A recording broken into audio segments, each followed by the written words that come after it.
In this tutorial, we will walk you through the process of creating a new Flutter project in Visual Studio Code. If you find this guide helpful, feel free to subscribe to the channel and like the video. To begin, open Visual Studio Code on your computer. Once it launches, navigate to the top menu and click on View, then select Command Palette. Alternatively, you can press Ctrl+Shift+P on your keyboard to open the command palette directly. In the search bar, type Flutter, New Project and select it from the list.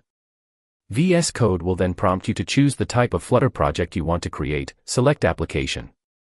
Next, choose the folder where you want to store your project. For example, you might select a directory like VS Code Projects and click Select Folder. After that, you will be asked to enter a project name.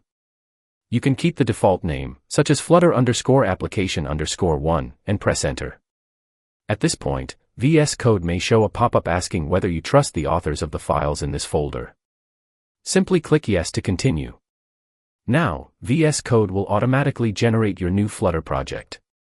Once the setup is complete, you will see the project structure inside the Explorer panel, including folders like Lib, Android, and iOS. This confirms that your Flutter project has been created successfully in Visual Studio Code.